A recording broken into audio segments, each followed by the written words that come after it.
Yeah, so my name is Broadus Palmer, founder of Level Up in Tech. I jumped into cloud after 14 years in banking, and it's been the best decision I made in my career ever since. Um, really just learning about the industry, understanding where the trends are going right now, and everyone knows like the hot word, the key word right now is AI, right? AI, machine learning, and understanding where is that going, but also understanding too as this trend of AI, machine learning, data, all of these things get bigger and power more industries, we got to look at how that opens up more roles for cloud engineering as well. And I know you're probably gonna ask me that later on in this show, but thank you so much for having me here, Mrs. Phillies. Yeah, no, thank you for being here. I'm so excited. I think we should jump right in. Okay. Um, so, Broadus, tell me, you transitioned from the banking industry to cloud architecture. What inspired you to take that leap? And what surprised you most about that transition?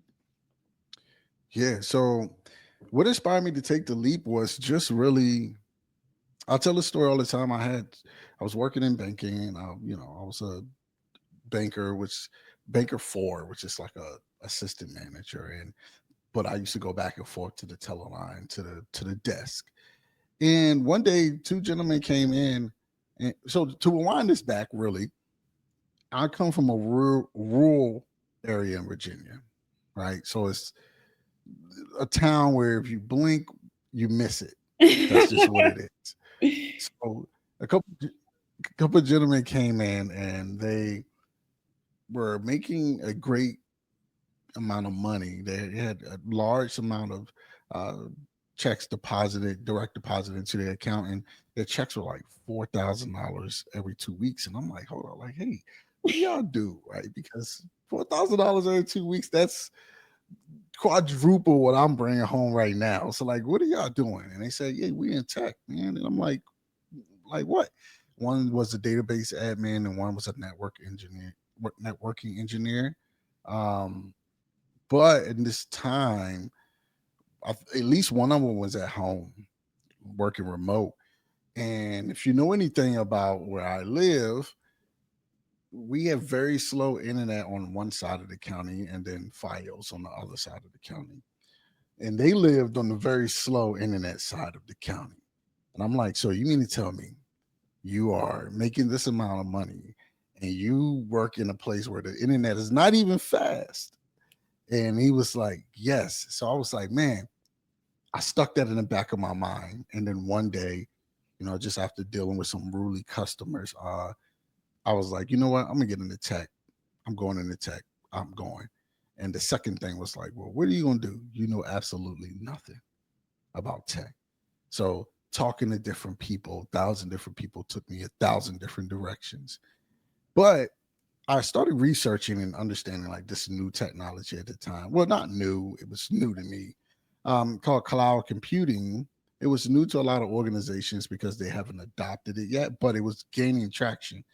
And this thing called cloud computing and these certifications, AWS, Azure, all these certifications I didn't know about, what stuck out to me was it didn't require me to go to a university. So I had no college education. So I'm like, so I don't have to have a college degree and I could just get these certifications and I could get into it. And for lack of a better answer, everyone was like, yes, you can. I'm like, okay, cool. So I started diving in and I got three associate AWS certifications in like 90 days, 100 days, something like that. And what I've realized on the journey that was very interesting and that surprised me was at that time, and some of you probably still feel like this now, even in 2025, because no one is telling you the real, but the certifications wasn't enough. Like you were dealing with people who knew how to solve problems and they were using various tools to do so. And I was like, man, hold up. I never heard about this service. I never heard about this tool. Wow, I realized that I have to go back and really showcase my ability to think like a high performer and to solve problems. And that's what I did. I started really taking my background from music and things I was doing, like when I was a musician, I used to press up CDs. I used to go out and hand out my CDs in the streets. I used to go to, concerts, stand outside, hand out my CDs. And, I used to be involved in sneakers. I used to go to conventions and talk to thousands of people. So I used that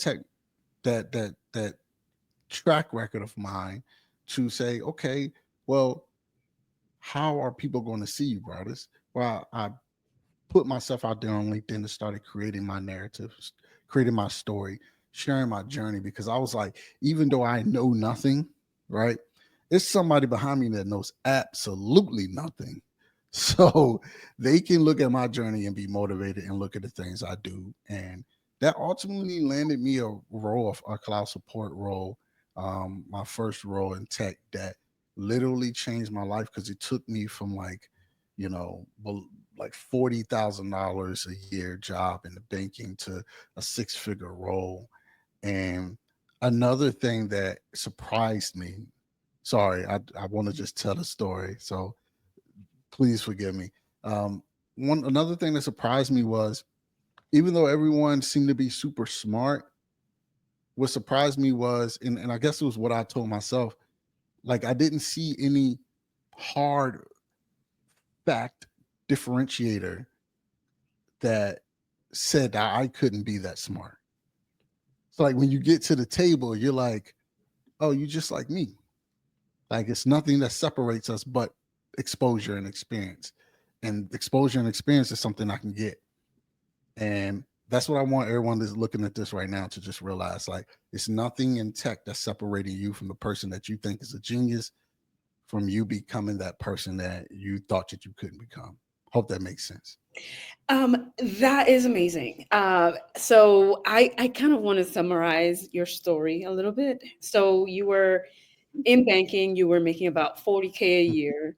And then Yep. two people that had very large amounts of deposits every 2 weeks came, and you were kind of a little bit nosy. And you asked them, "What do you do?" And they said, I work in tech. And so you made up your mind and you said, I'm going to work in tech. I don't care what I have to do. I will do it. Then you realized Yep. that you didn't Mm. have to go back to school and get a degree to go into tech.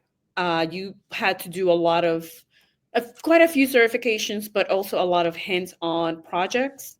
And that's what uh, really put you over the edge and gave you your first opportunity. So I think those are pretty, like, you can kind of summarize how to break into tech in, that light bulb moment that you had, and then your decision to do it, to go for it, and then doing hands-on things, right? So I really like that story of yours. And I really appreciate what you're saying, that you don't have to be super smart, and the people that are out there making all this money are not that special.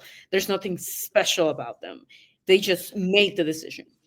Yeah, That's because cool. I feel like even